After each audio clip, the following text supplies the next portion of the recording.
Très heureux de nous retrouver ensemble. Nous avons une grâce particulière depuis hier soir. Nous sommes heureux d'avoir au milieu de nous le pasteur Joël Galis. Il nous apporte la parole de Dieu, l'enseignement sur Israël. Et cet après-midi, sans plus tarder, nous allons lui laisser la place. Que Dieu vous donne une grâce particulière. Et ensemble, nous disons Amen. Gloire à Dieu. C'est un immense privilège d'ouvrir la parole de Dieu, mais c'est aussi une très grande responsabilité. Nous ne pouvons pas falsifier les Écritures. Les Écritures nous ont été données pour que nous puissions rester dans le plan de Dieu. Et quelqu'un a dit, ce n'est pas l'Église qui garde les Écritures, la parole de Dieu, mais c'est la parole de Dieu qui garde l'Église. Et lorsque nous rassemblons, nous ne voulons pas autre chose en matière d'autorité de foi que l'Écriture. Et l'Écriture n'est pas sujette à une interprétation partiale ou particulière. Et c'est pour cela que nous avons besoin du Saint-Esprit. Alors je dis cela parce que c'est toujours une immense responsabilité que d'annoncer la parole de Dieu. Simplement pour dire que dans une ville du sud de la France, il y a encore quelques années, enfin ça remonte à plusieurs dizaines d'années, il y avait une poutre, et sur cette poutre, il n'y avait que ceux qui étaient qui prêchaient ou qui faisaient chanter, qui voyaient ce qui était marqué, pas l'auditoire. C'était marqué sur cette poutre, Dieu t'écoute. Voilà, donc ça donnait beaucoup d'humilité à chacun des intervenants. Et je ne sais pas quel est le frère ou le serviteur de Dieu qui avait eu cette idée, mais enfin, de toute manière, elle était certainement correcte, sans problème, parce que ça nous amène à réaliser l'importance des Écritures. Et nous ne voulons pas falsifier les Écritures, mais nous voulons nous soumettre au magnifique plan de Dieu. Et bien sûr, cet après-midi, nous allons parler encore d'Israël. Nous aurons l'occasion d'en parler encore en 3 soirées, mais nous ne parlerons pas que d'Israël, nous parlerons aussi, bien évidemment, de notre Sauveur et Seigneur Jésus-Christ, qui est venu pour Israël, pour les siens, mais qui est venu pour tout homme de toute nation, de toute condition, et qui est le Sauveur du monde, et qui donc est notre cher Sauveur, et qui est aussi notre Seigneur à qui nous voulons honorer. On va parler de choses peut-être un petit peu difficiles. Peut-être que certains pourraient dire cet après-midi, ils citent des textes qui ne sont pas en faveur d'Israël, qui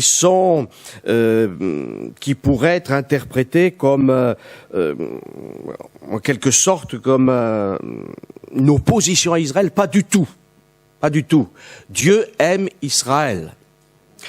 Et nous aimons Israël, j'aime Israël, tout croyant aime le peuple d'Israël, il aime son prochain comme lui-même, il tend vers cette capacité-là avec le secours du Saint-Esprit, mais nous citerons quelques textes qui concernent le caractère d'Israël, qui concernent le tempérament d'Israël et qui est cité par Dieu lui-même. Dieu n'est pas contre son peuple, il est avec son peuple, au milieu de son peuple, mais parfois il a été méprisé par son peuple et rejeté par son peuple. Alors je vais faire quand même une petite parenthèse, c'est que tous les peuples et toutes les nations ont leurs qualités et leurs défauts. Ils ont leur culture, et dans leur culture, il y a des choses extraordinaires et des choses aussi parfois mauvaises qu'il faut rejeter parce qu'elles ne font pas partie du plan de Dieu. Donc loin de moi la pensée de faire du peuple d'Israël un peuple maudit, c'est un peuple par lequel la bénédiction doit passer, mais parfois Dieu l'a châtié. Alors pourquoi je dis cela? Parce que nous allons parler de l'exil d'Israël en partie, et puis nous verrons que nous aussi on peut être en exil, loin de Dieu, et aussi de cette résistance d'Israël qui a été prévue par Dieu pour qu'il puisse accomplir sa parole. Il y a un texte dans dans le livre du Deutéronome. Si vous voulez le lire avec moi, c'est dans le livre du Deutéronome, au chapitre 9. Voilà, livre du Deutéronome. Et bien sûr, le livre du Deutéronome, c'est un rappel de ce qui s'est passé. Voilà, c'est un Deutéronome, ça signifie une deuxième parole, en quelque sorte. Voilà, Deutéronome, chapitre 9 et verset 8. Voilà.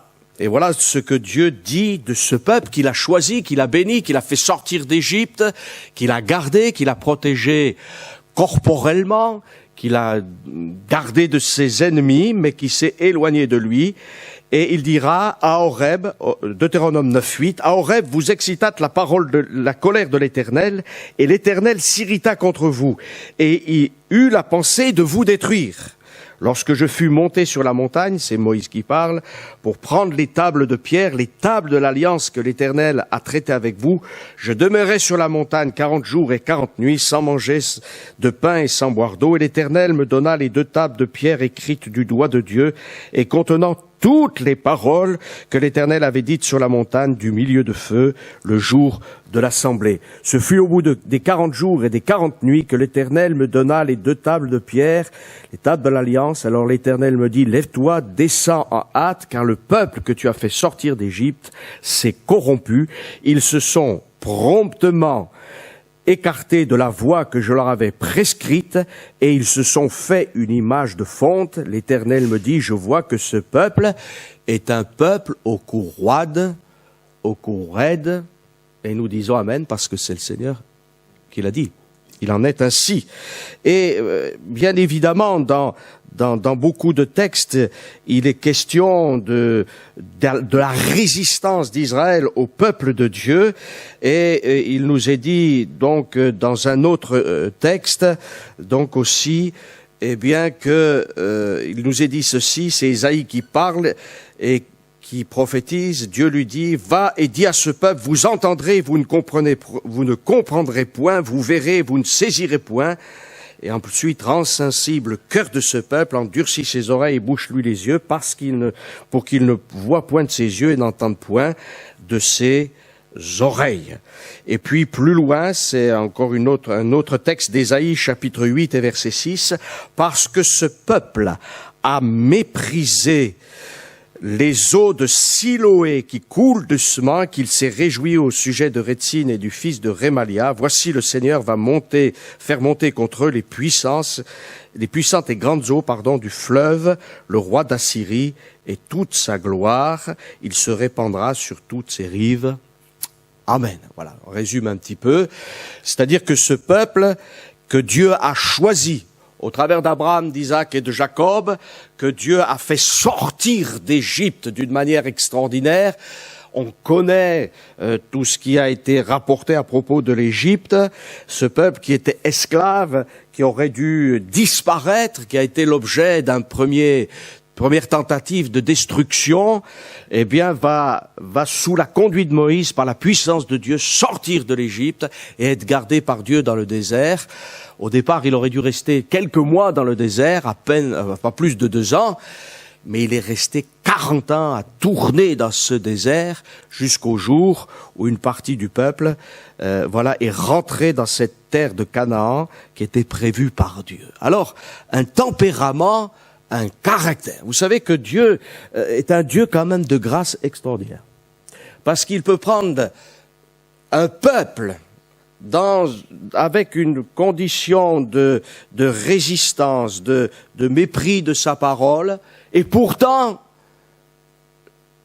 son désir, c'est de l'amener à la grâce et à la délivrance. Et quand on regarde, parce que ce qui est intéressant, c'est de prendre une leçon d'Israël.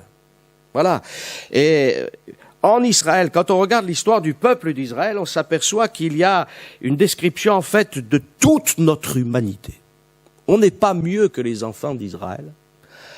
Les enfants d'Israël ont péché, les nations ont péché, l'homme, d'une manière générale, s'est éloigné de Dieu. Mais au travers de l'histoire d'Israël, Dieu nous parle.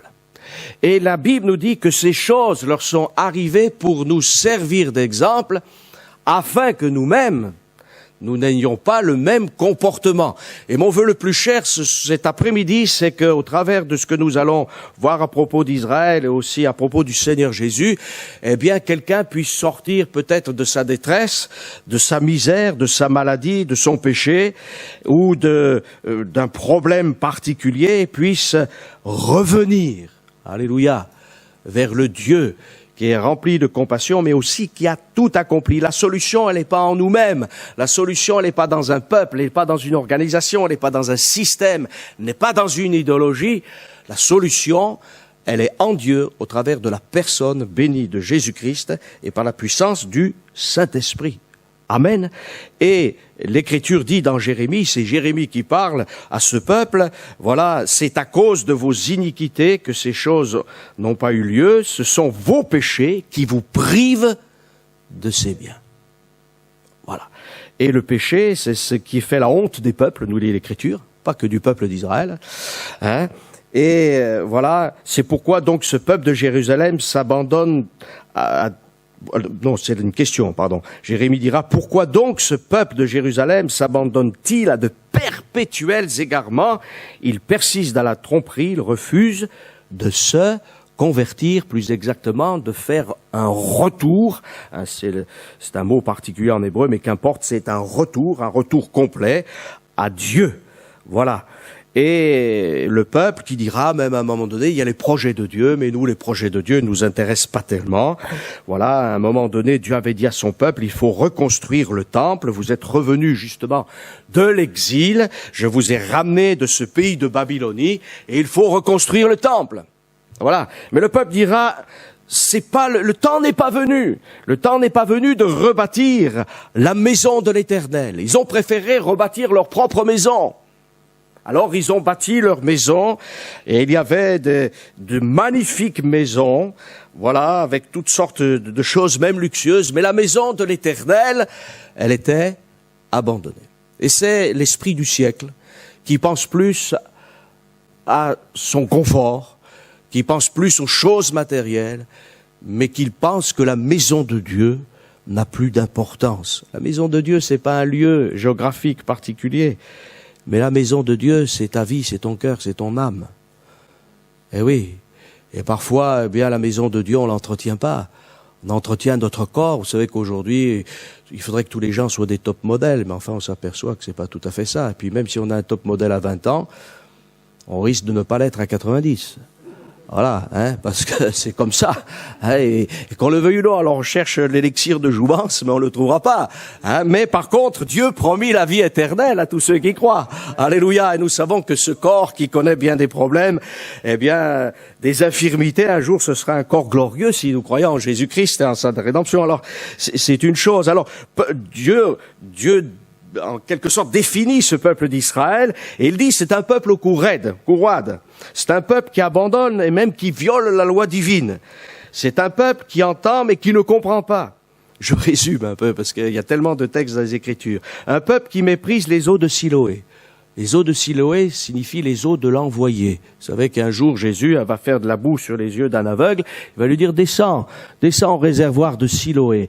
Et vous savez, quand on connaît un peu la géographie de Jérusalem, il a fallu que cet homme descende, donc de là où il était, jusque dans ce réservoir de Siloé. Un jour, si vous allez à Jérusalem, je vous invite à faire ces démarches. Et je peux vous assurer que la pente qui va du temple jusqu'au réservoir de Siloé, c'est vraiment une pente. Et c'est même presque dangereux. On se dit, mais Jésus a laissé cet aveugle aller tout seul là-bas, comment a-t-il fait? Mais il s'est débrouillé. Il a eu la foi. Il n'a pas méprisé les eaux de Siloé. Il n'a pas méprisé cette parole de Dieu qui coule là. Voilà, la parole de Dieu, elle coule depuis des siècles, et particulièrement depuis que Jésus-Christ est mort au calvaire, mais qu'il est ressuscité. Alors il y a un fleuve, comme on dit, on le chante parfois, qui coule du cœur de Dieu, et c'est un fleuve magnifique. Alors, voilà, c'est un peuple qui méprise, un peuple au cœur indocile et rebelle, un peuple qui se révolte et qui s'en va, un peuple dont les péchés le privent des biens divins. Mais finalement, si on est honnête, faut être honnête parfois, hein, mais on se dit, est-ce que c'est que Israël, ça? Est-ce que ça représenterait pas un peu la nature humaine en général? On a le cou raide parfois, hein.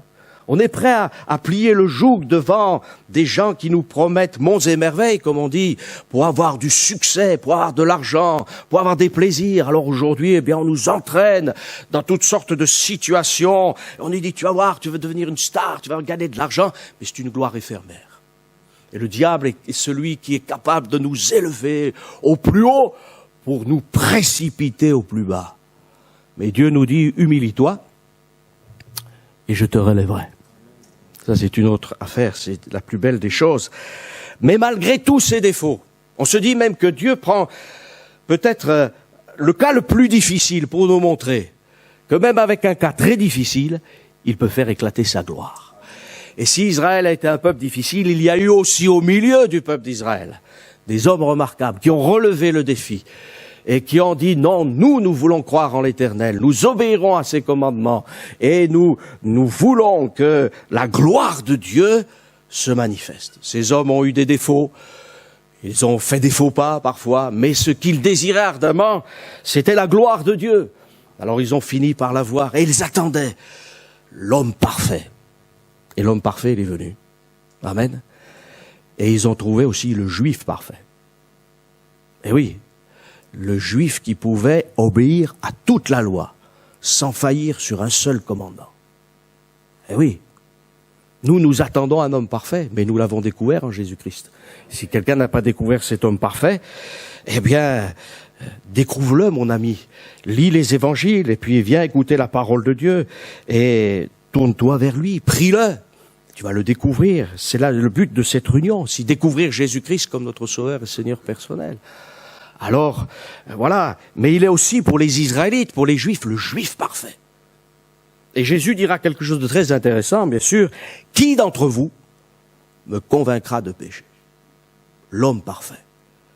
L'homme qui s'offre en sacrifice. Voilà. Pilate dira, voici l'homme. Oui, voici l'homme. Mais il ne savait pas la portée de cette simple phrase. Voici l'homme qui vient sauver l'humanité. Voilà l'homme parfait qui va même prendre les péchés des autres et mourir à leur place. Et qui accomplit la loi parfaite de Dieu. Tu aimeras le Seigneur ton Dieu de toute ton âme, de tout ton cœur, de toute ta pensée, et ton prochain comme toi-même. Jésus a obéi parfaitement à la volonté de Dieu. Elle était très difficile. Il s'est livré lui-même au calvaire. Alléluia. Il nous a aimés, hommes de toute nation, Israël compris, pour que nous soyons sauvés. Alléluia. Alors Dieu dit ceci, c'est un peuple sur lequel Dieu veille, et Dieu a toujours veillé, et c'est la même chose pour l'Église. Dieu aime l'Église et s'est donné tout entière pour elle. Voilà, alors, ce peuple, Dieu dira, je vous aime parce que j'ai fait un serment à vos pères. Voilà, et nous l'avons lu ce matin, Dieu aime son peuple malgré tout ce qu'il a pu faire contre lui, comme s'il était la prunelle de son œil. Vous savez, il y a quand même une leçon que Dieu nous donne. Nous, les êtres humains, nous sommes des procréateurs conscients. Les animaux se reproduisent, mais par instinct. Mais le désir de tout couple, normalement, d'un homme et d'une femme qui s'unissent par les liens du mariage, dans le cadre normal de la parole de Dieu, c'est d'avoir des enfants. Mais on sait tous qu'avoir des enfants, c'est pas simple. Et nous-mêmes, nous avons été des enfants, nos parents nous ont éduqués. Et qui pourrait dire, moi j'ai été un enfant modèle? Jamais fait de bêtises. Hein? Non, j'ai pas cassé de vitre. Là, je parle de petites choses, hein. Pas des grosses bêtises, parce que bon, c'est plus délicat. Mais on n'a jamais menti. Hein? On s'est jamais disputé avec nos frères et sœurs. Hein? Non, c'est pas ça, hein. Et parfois, nos parents, moi, ma mère, elle est toujours vivante, hein, et par la grâce de Dieu, et c'est une bénédiction pour moi d'avoir encore mes parents qui prient pour moi. Mais souvent, j'entendais ma mère, quand ça allait pas trop, attention, ma patience a des limites. Et par définition, la patience, ça a des limites. Et Dieu est patient, pourtant. Mais il y a des moments, il châtie. Vous savez que Dieu ne veut pas la mort du pécheur, mais qu'il se repente et qu'il vive Amen. Et c'est pour ça que Dieu, je crois, nous éduque même en tant que parents et aussi grands-parents. Voilà. Et on se dit, celui-là, il a fait une bêtise, je vais... oui, mais on l'aime aussi. Alors il y a un équilibre normalement, et c'est pas toujours facile pour nous parents, mais en tout cas on le voit en Christ. Un équilibre entre un grand amour et une grande justice. Et vous savez, l'amour et la justice, ça va pas ensemble. Moi, je sais pas si vous fréquentez les palais de justice. On ne fréquente pas un palais de justice pour trouver l'amour. À moins que... Je pense pas. Hein? Et dans notre monde, quand on est dans un palais de justice, on est plutôt dans la crainte, on est dans la peur, de la condamnation. Voilà, quelqu'un qui peut avoir fait quelque chose de grave ou de moins grave, mais enfin, on n'aime pas. Mais à la croix, l'amour et la justice de Dieu s'embrassent. C'est un mystère, mais une révélation aussi pour nous, parce que Dieu est juste. Dieu est saint. Il a la haine du péché. Il a en horreur le péché, les ténèbres, mais notre Dieu est rempli d'amour, de compassion, de patience. Alors comment résoudre ce problème? Il n'y a que la croix. Il fallait que le Christ vienne, qu'il manifeste son amour au point de prendre notre condamnation, de mourir pour nous et de nous proposer sa grâce. Comment peut-on rester indifférent à cela? Et le problème d'Israël et de beaucoup de nations, c'est la grâce de Dieu. On n'aime pas la grâce de Dieu parce qu'on résiste, on est des orgueilleux.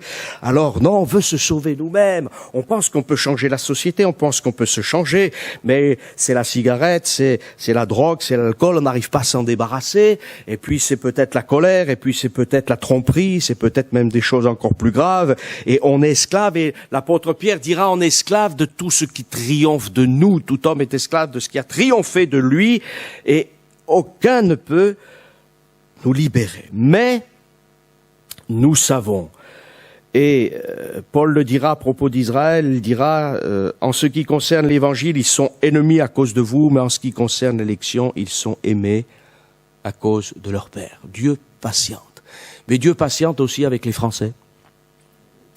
Dieu patiente avec les Congolais, avec les Vietnamiens, avec les Brésiliens, avec les Russes, avec les Britanniques, avec tout le monde. Vous pourrez citer toutes les nations de la terre. Dieu est patient. Dieu est patient avec toutes les comment dirais-je, les personnes, que ce soit celles qui sont qui n'ont pas pu aller à l'école ou tout ça, ou comme ceux qui sont bardés de diplômes. Dieu patiente. Et Dieu attend que tout homme arrive à la repentance, parce que Dieu veut que tous les hommes soient sauvés et soient délivrés. Voilà. Alors, voilà.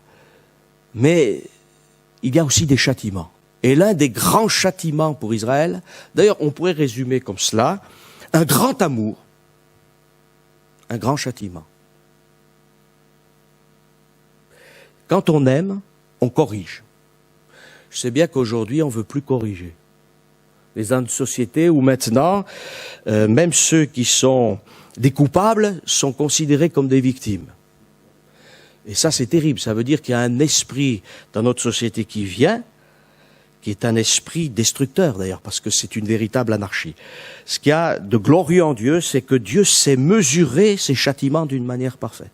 Vous savez qu'il y a même un texte des Écritures où Dieu dit, quand ton frère aura péché, etc., tu pourras lui donner des coups de bâton, hein, c'était comme ça à l'époque, mais pas plus de 40, afin qu'il ne soit pas avili à tes yeux.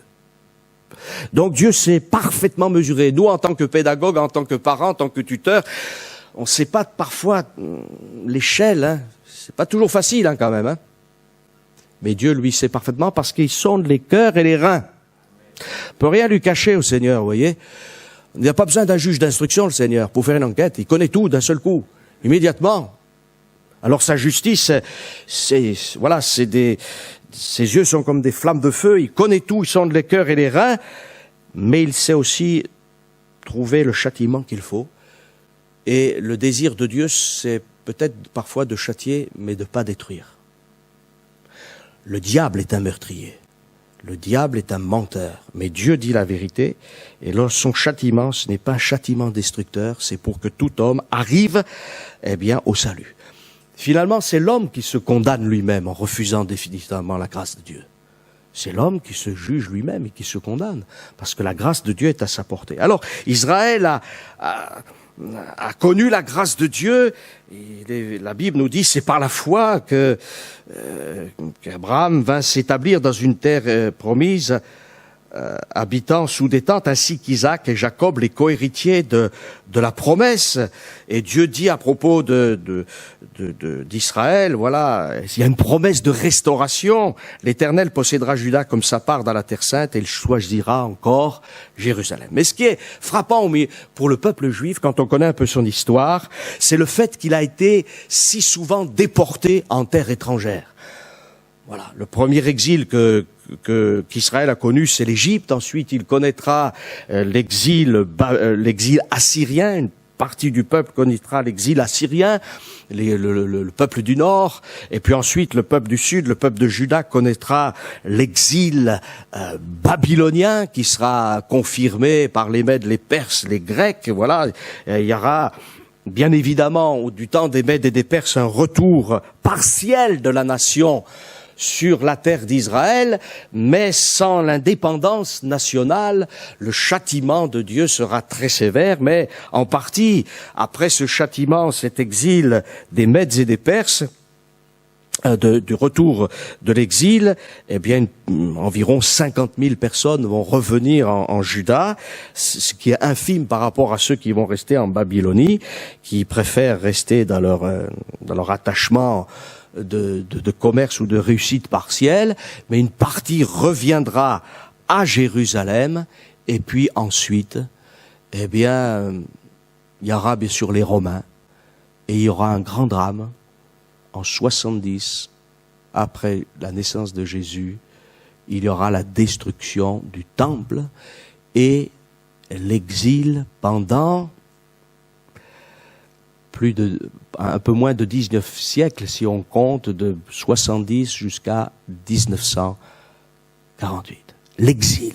Ce peuple qui connaît l'exil. Mais Dieu avait averti son peuple. Vous savez que Dieu nous avertit, hein? Dieu n'est pas celui qui nous châtie en nous disant « mais je t'avais rien dit ». Non, non, Dieu nous prévient. Et quand on est des parents, on dit « attention, hein, si tu fais telle bêtise, je te préviens, tu seras privé de ceci ». Et vous savez que normalement, quand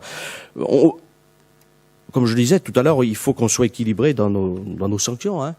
Voilà, peut-on priver un enfant de nourriture? Non, mais on peut peut-être le priver de dessert, quoi.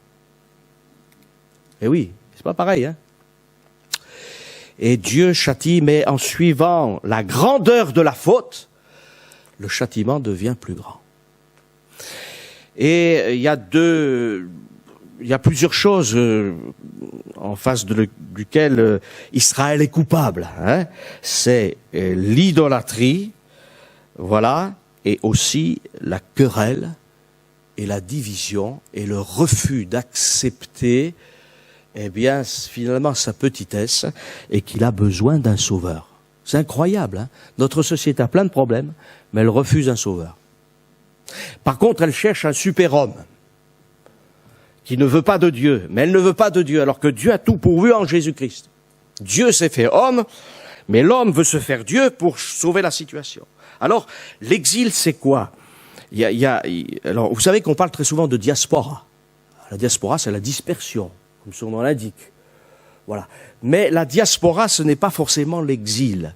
Il y a deux mots qui existent en hébreu.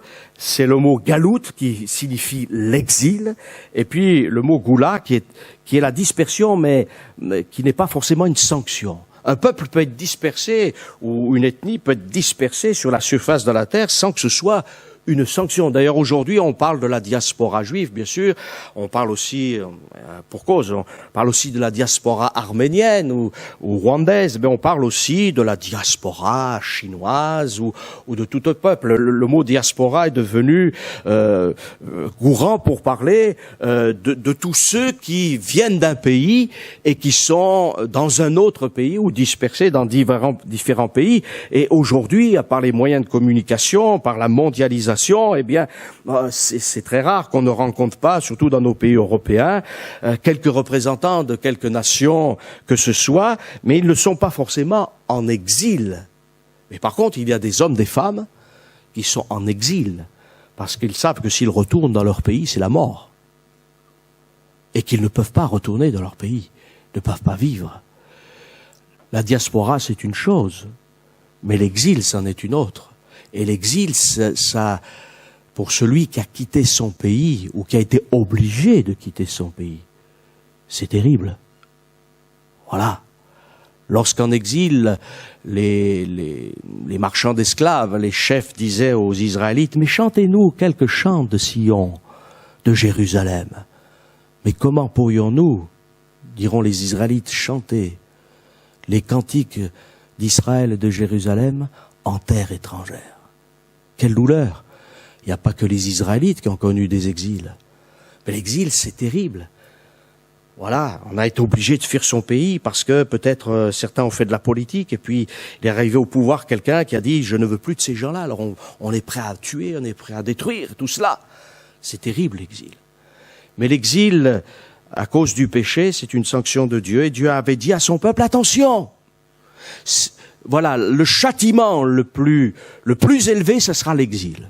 Vous serez dispersés au milieu des nations, et vous aurez de la crainte en permanence. Vous serez exilés, vous irez d'un pays à un autre. Et quand on regarde tous les d'Israël au cours, même des 2000 dernières années, et même avant, mais c'est incroyable. Voilà, au XVe siècle, les rois de Castille ont dit non, nous ne voulons plus de juifs sur notre territoire. C'est soit la conversion au catholicisme, soit c'est la mort ou l'exil. Et c'est ainsi qu'il y a eu un exil terrible, voilà, qui s'est passé d'Espagne. Les enfants d'Israël sont allés, certains en France, beaucoup en Italie et aussi en l'actuelle Turquie, etc.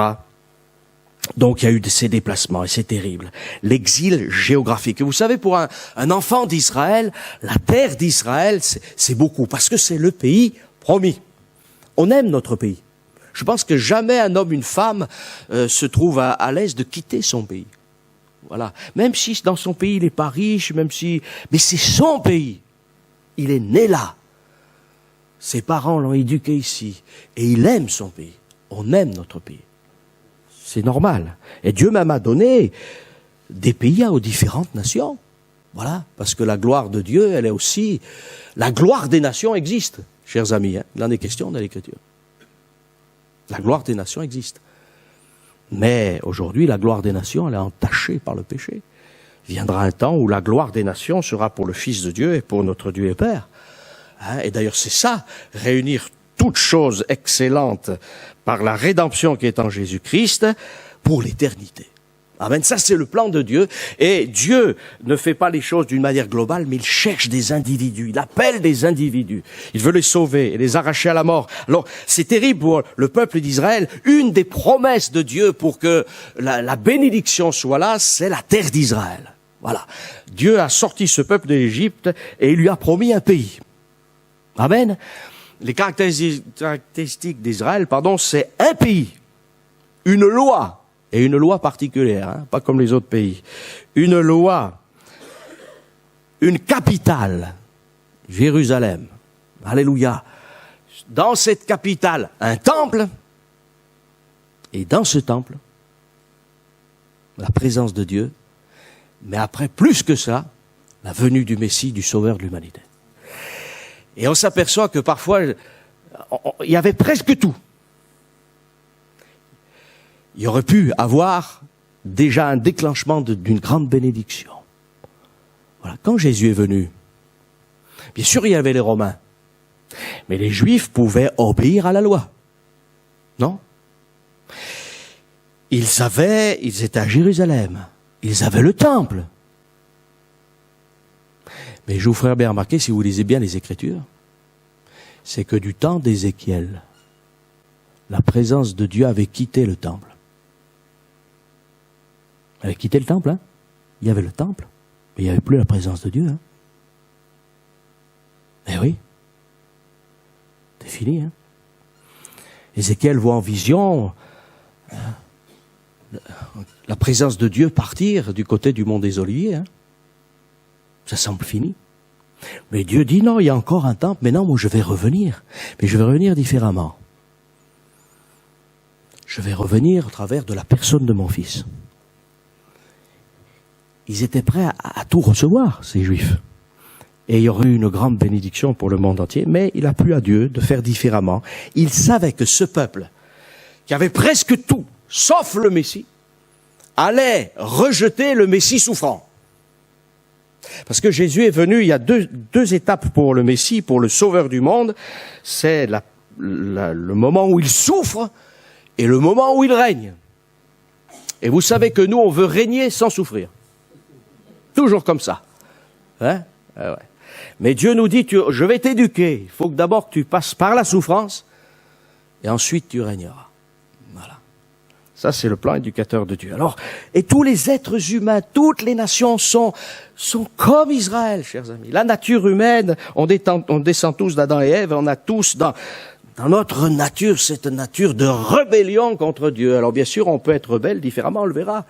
On peut être même des gens très gentils, mais rebelles. Des gens qui même font des œuvres humanitaires, mais rebelles quand même. On ne veut pas de Dieu. On ne veut pas qu'il vienne dans notre vie. Voilà. Alors on va faire tout ce qu'il demande, mais sans lui. Mais ça marche pas. Tôt ou tard, ça marche pas. Voilà. Ça impressionne. D'ailleurs, aujourd'hui, les gens disent aux chrétiens, mais nous, on fait comme vous. Hein. On aide les pauvres, on fait ceci. Oui, mais attendez. C'est pas suffisant, ça. Voilà. Sans moi, dit Jésus, vous ne pouvez rien faire. Donc c'est pas durable. C'est de la poudre aux yeux. C'est un artifice. Alors, l'exil de la terre, mais il n'y a pas que l'exil de la terre, hein, parce que Israël a été dispersé de toutes les nations. Voilà, mais et ce qui a été terrible pour Israël, c'est perdre son indépendance. Il avait déjà perdu avec les Babyloniens, les Assyriens, les Égyptiens, il les avait perdus avec les Mèdes et les Perses. Les Grecs, ça a été terrible, parce que les Grecs ont même voulu à un moment donné, enlever la loi. Ils ont voulu assimiler le peuple au monde païen, et ça a été une lutte terrible. Puis les Romains sont venus, on n'imagine pas ces empires, mais c'était des empires terribles, qui ont massacré des peuples. Et on se dit que, voilà, lorsque les Romains sont rentrés en Dacie, la Roumanie actuelle, ils ont tout ravagé, ils ont fait des massacres terribles, parce qu'ils voulaient l'or qu'il y avait en Roumanie, en Dacie.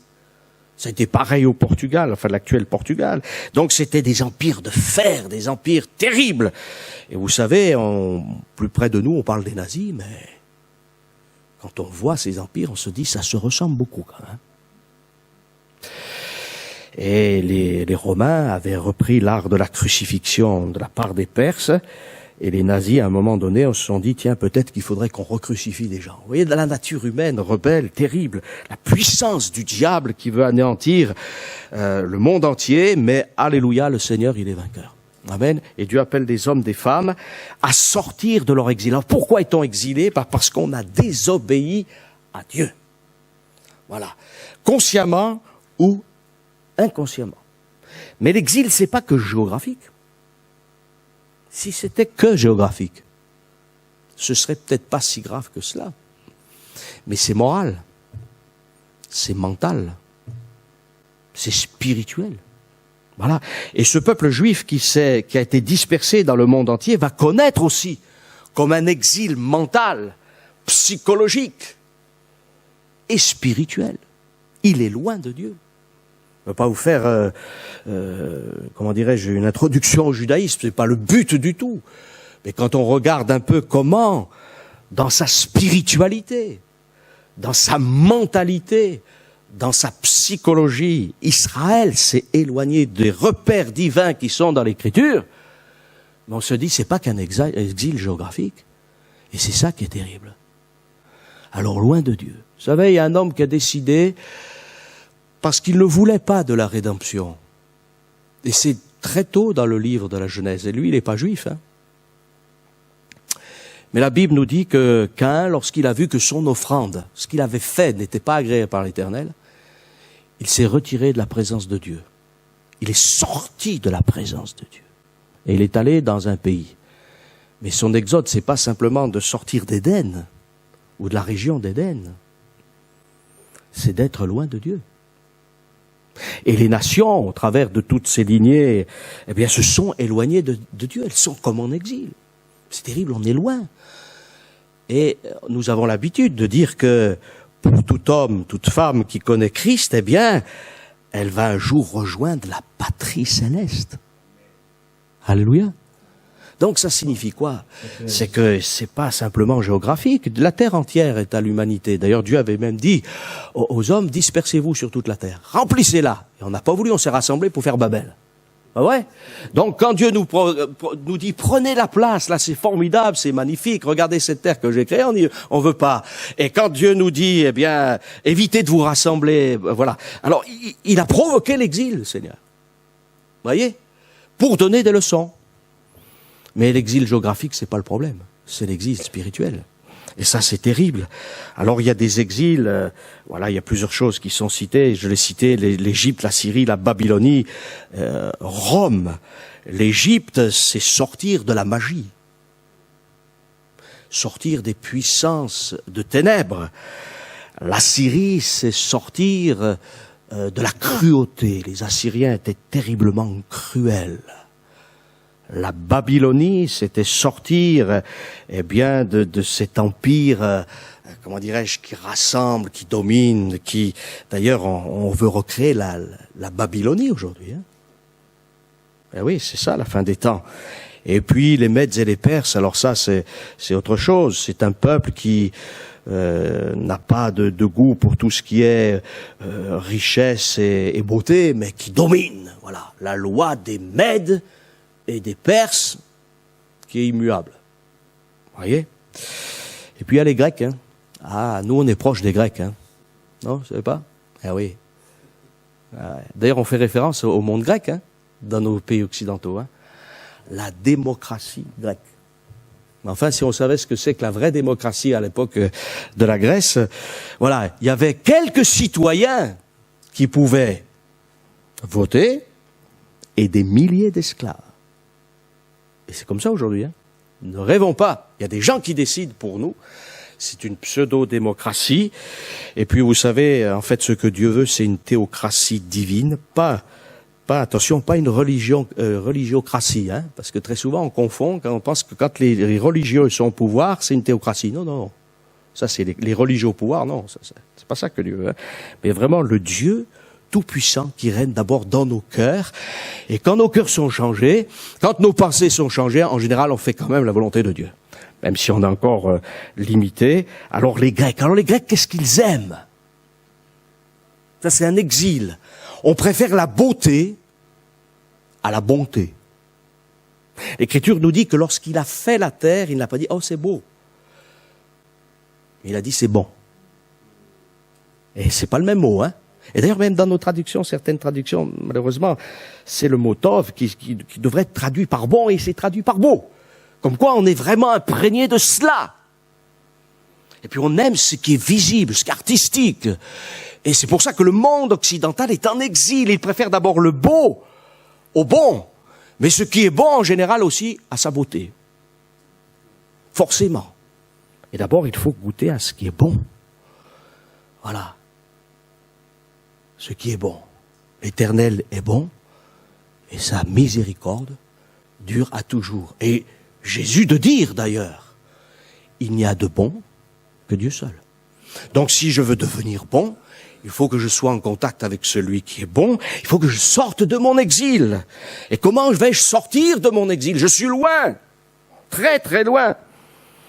Alors, je ne sais pas si je suis chez les Mèdes, les Perses, les Romains, on a chacun peut-être nos exils, mais qu'importe, ça c'est Israël. L'exil et Israël, c'est chose terrible. Mais c'est éloigné de ce livre-là. On va me dire, mais c'est pas possible. C'est des Juifs qui, inspirés par le Saint-Esprit, ont écrit de la part de Dieu. À part peut-être Luc. Mais autrement, pratiquement tous les écrivains sont israélites. Alors ils se sont éloignés de ça. Oui, parce qu'ils ont dit c'est bien ce qui est écrit. Mais nous, on a une loi orale. Et cette loi orale, c'est les commentaires de la parole de Dieu. Alors pendant des années, on l'a mis de côté, cette loi orale, on l'a pas écrite, mais un jour on l'a écrite. Et elle a fait autorité en matière de foi. Et aujourd'hui, on commente plus la tradition juive, Talmud, Kabbale, etc., plus que de revenir aux Saintes Écritures. Et ça, c'est terrible. Mais qu'a fait Jésus? Lui, il n'était pas en exil, Jésus. Il est venu pour accomplir la parole de Dieu. Et il a fait... Vous remarquerez que lorsqu'il se présente aux disciples d'Emmaüs et aux disciples qui sont enfermés là, il vient quand même, par miracle. Qu'est-ce qu'il fait? Il reprend le livre. Et commençant par Moïse et les prophètes, commençant, et aussi, il nous est dit dans l'autre texte, Moïse, les prophètes et les psaumes. Et en fait, ce sont les trois grandes parties de l'Écriture qui sont définies par les Juifs, c'est-à-dire les 5 premiers livres. Moïse, c'est les 5 premiers livres, puisque c'est Moïse qui a écrit ces livres inspirés par le Saint-Esprit. Tous les prophètes et tous les écrits, c'est-à-dire les psaumes, les proverbes, etc., Job, voilà, ça c'est les écrits. Et en général, on disait, pour résumer, on disait les psaumes. Voilà. Jésus est revenu aux Saintes Écritures. Et il a dit, ne fallait-il pas que le Messie souffre? Vous avez trié même dans l'Écriture. Il a pris toute l'Écriture. Il n'a pas dit, il n'a pas simplement cité les textes du Messie glorieux. Il a d'abord pris les textes du Messie souffrant pour dire que maintenant, eh bien, la gloire, elle était à leur portée. Mais c'est difficile, Alors on est en exil. Et s'il y a un peuple qui était en exil, il a été en exil par rapport à la parole.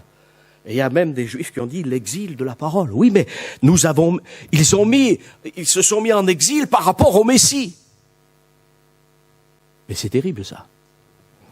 Ils se sont mis en exil dans le domaine moral et psychologique parce qu'ils ont été perturbés pendant des années. Et vous savez encore aujourd'hui, c'est certainement l'une des plus grandes détresses du peuple juif, d'être mal dans sa peau. C'est terrible, Et ça, il faut le savoir quand on parle à quelqu'un qui est du peuple d'Israël. Il sait plus s'il est du monde, s'il n'est pas du monde, il est israélite, est-ce qu'il doit être comme les autres, est-ce qu'il peut faire comme les autres? Mal dans sa peau. Voilà. Mais quand on découvre Christ, on dit « je suis ce que je suis » par la grâce de Dieu. Et ça règle beaucoup de problèmes. Problèmes d'identité aujourd'hui, il y en a plein. On est en exil d'identité. On ne sait plus qui on est. On n'a plus de repères. Dans le domaine psychologique, mental. Et puis dans le domaine spirituel, comme je l'ai dit, et puis dans le domaine idéologique. C'est assez curieux de voir que ce peuple qui a des richesses, je le disais hier, je ne sais pas combien de prix Nobel, je ne me rappelle plus, impressionnant. En médecine, en littérature, en chimie, en physique, sciences humaines, enfin, impressionnant. Et on sait, oui, 129, c'est ça? 129. 120, donc, une personne pour 100 000. Vous imaginez s'il y avait autant de Français prix Nobel? Il y en a quand même quelques-uns. C'est impressionnant. On se dit, mais pourquoi ce peuple capable, intelligent, voilà, qui a un réseau exceptionnel dans le monde entier, voilà, et que Dieu bénit aujourd'hui encore, voilà. Parce qu'il veut l'utiliser, alors il le préserve, il patiente, et il dit, c'est pas possible, ces enfants, ils sont rebelles, ils sont incrédules, ils sont désobéissants, mais ils sont aussi dans l'ignorance. Parce que Paul le dit. Et dans la philosophie, dans les arts, dans la science, dans la technologie, et dans la politique, dans l'économie, les finances, le commerce, le droit, l'enseignement, et même le monde occulte, ça c'est une autre affaire. Ils sont là, partout. Mais pourquoi? Parce qu'ils essayent. Vous savez, les Juifs ont été les champions dans le domaine de la banque. Mais parce qu'on les a contraints aussi, Ils ne pouvaient plus faire certains métiers, alors voilà. Ils ont été des champions dans le domaine de la médecine. Et toutes les grandes idéologies, on s'aperçoit qu'il y a des enfants d'Israël qui sont là impliqués dans le communisme, dans le capitalisme, dans tout. Dans les films, à Hollywood, partout. Mais comment ça se fait? Et parce qu'ils n'ont pas l'essentiel. Ils n'ont pas le Messie. Alors on cherche partout. Et on a un exil. Mais il n'y a pas que les Juifs qui sont en exil. On est en exil. On est loin de Dieu. Et c'est pour ça qu'il faut faire un retour.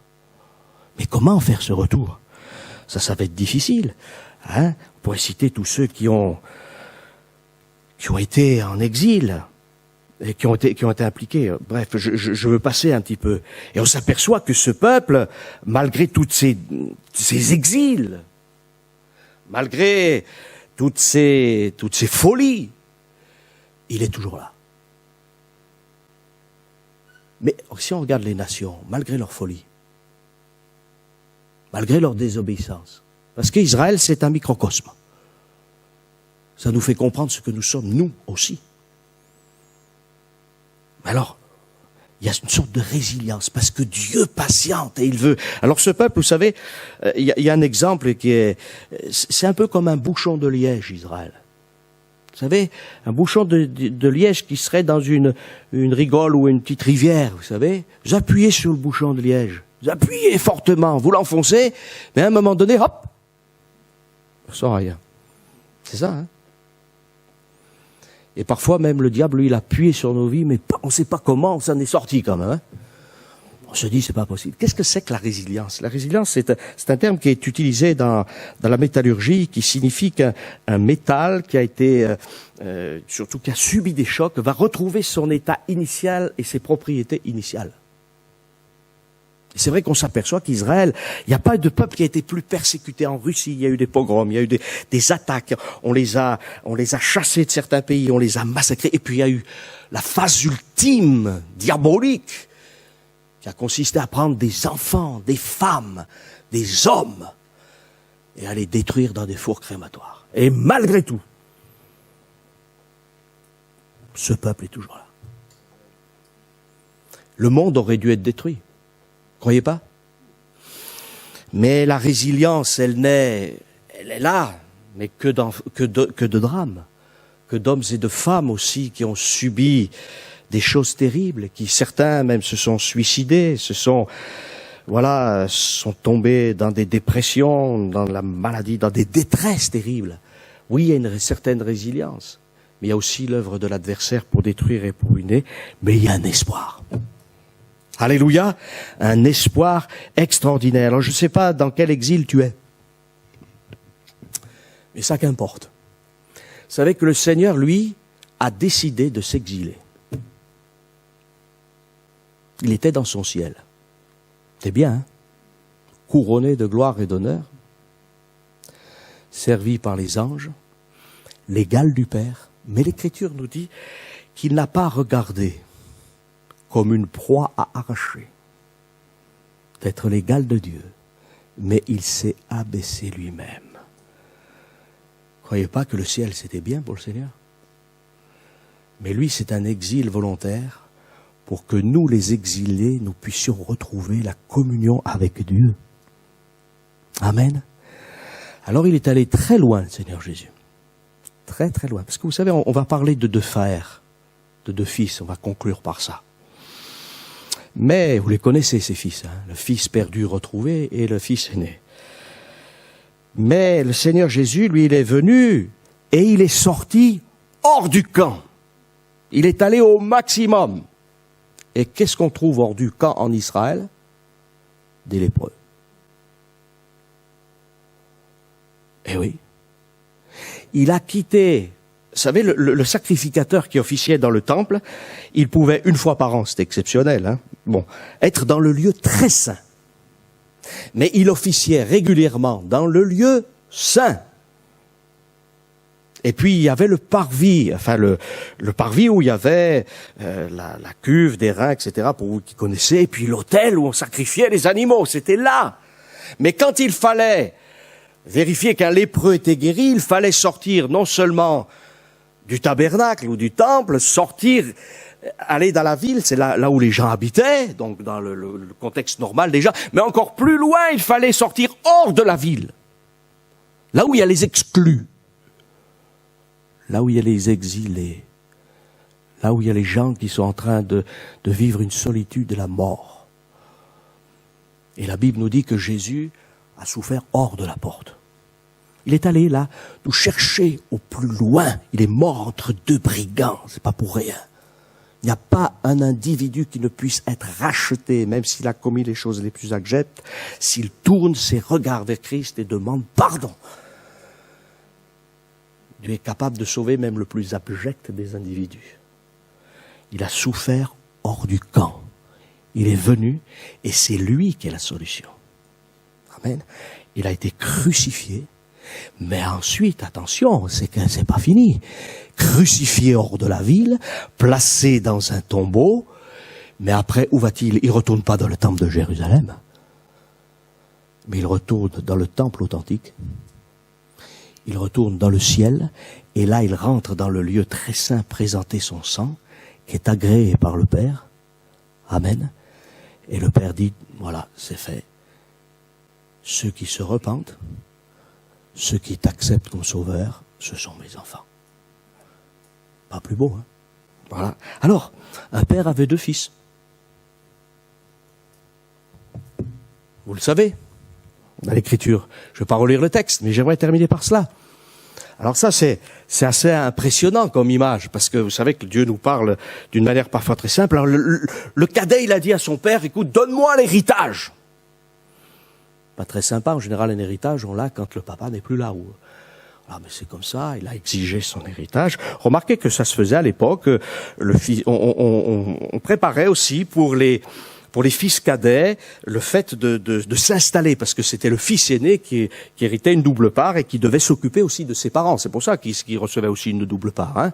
Faut bien comprendre cela. Donc le fils aîné devait s'occuper de ses parents, avoir une double part, et c'était lui qui était l'héritier principal. Et puis les autres fils, eh bien ils avaient une part, et en général le papa, eh bien à un moment donné, quand il voyait le garçon suffisamment grand, eh bien il lui donnait ce qu'il fallait, une part d'héritage pour.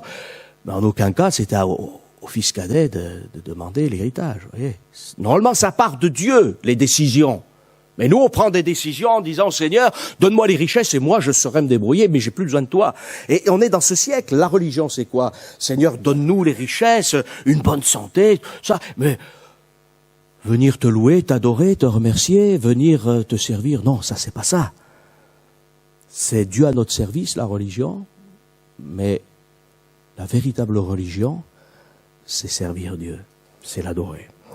Et quelle joie d'ailleurs, hein, quelle joie. Alors peut-être vous ne connaissez pas cette joie d'adorer Dieu, parce que vous êtes loin de Dieu, vous êtes dans votre exil. Alors ce jeune, il a dit, j'ai de l'argent, c'est formidable, et moi je vais faire mieux que mon père, parce que c'est toujours comme ça dans les générations.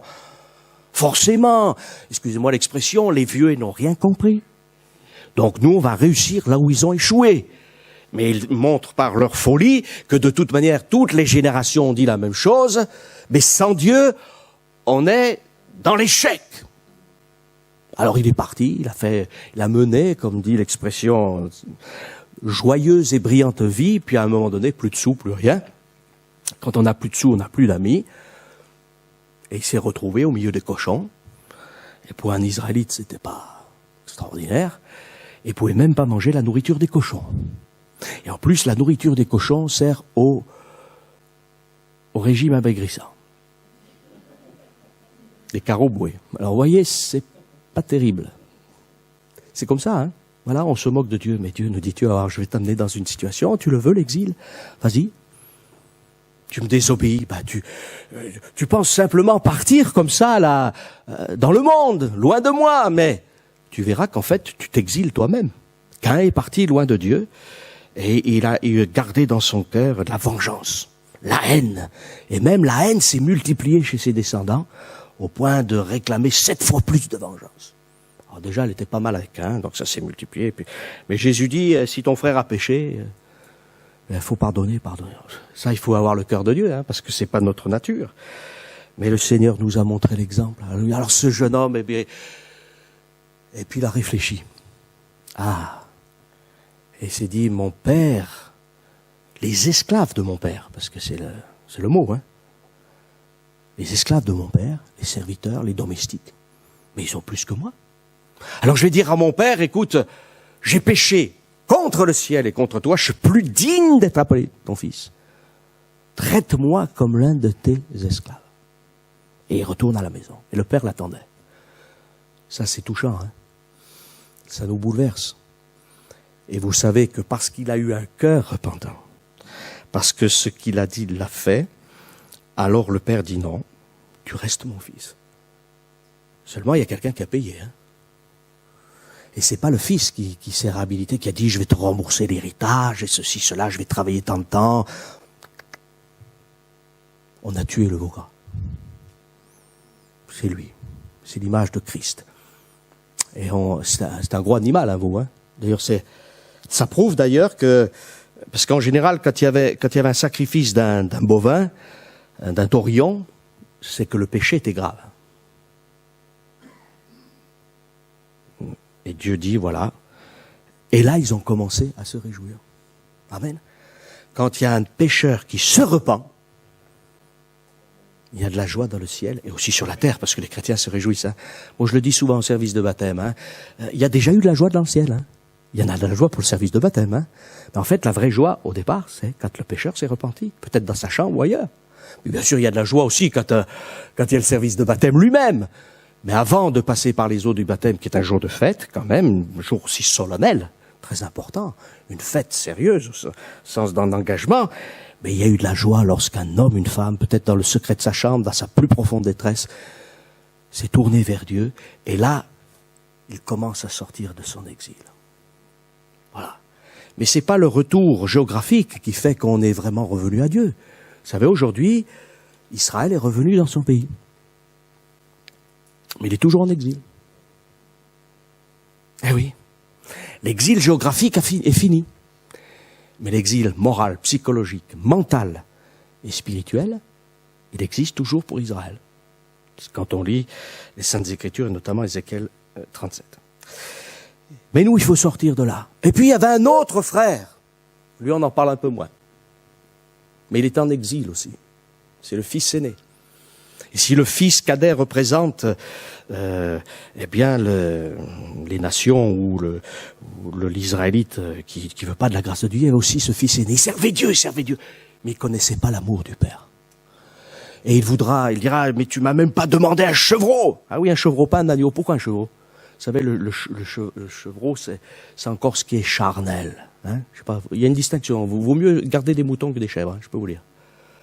Pas pareil, Alors il voulait un chevreau pour se réjouir avec ses amis. Mais ce que voulait le Père, c'est se réjouir avec ses enfants. Amen. Qu'on ait des amis, qu'il y ait des fêtes, oui, c'est une chose. Mais la plus grande fête, c'est quand le Père céleste, eh bien, accueille dans sa maison le pécheur repentant, que ce soit le religieux comme le fils aîné, comme ce soit le dépravé comme le fils cadet, mais qu'importe. Eh bien, il veut les ramener près de lui, et ce fils cadet comme ce fils aîné ne connaissait pas Jésus-Christ, ne connaissait pas l'amour du Père. Et c'est pour nous une immense leçon. Puissions-nous nous approcher de Dieu. Je termine par là parce que je pense que le temps est suffisant maintenant et j'aimerais prier le Seigneur pour que quelqu'un peut-être cet après-midi se tourne vers le Seigneur. Je ne vais pas faire un appel, faire lever la main, mais je crois que la meilleure des choses, c'est de faire ce que ce fils cadet a fait. Eh bien, c'est dans son cœur que ça s'est passé. Voilà. Et il a pris la décision de retourner auprès du Père.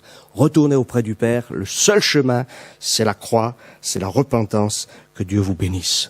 Seigneur, nous prions et nous te demandons toute ta grâce, tout ton secours, toute ton aide. Nous voulons nous souvenir de ce jour où nous avons pleuré sur nos péchés. Nous nous sommes repentis. Nous étions là dans une tristesse terrible à cause de notre péché. Mais après cette tristesse de la repentance, une joie nulle autre semblable est venue dans notre cœur. Une paix qui surpasse toute intelligence est venue.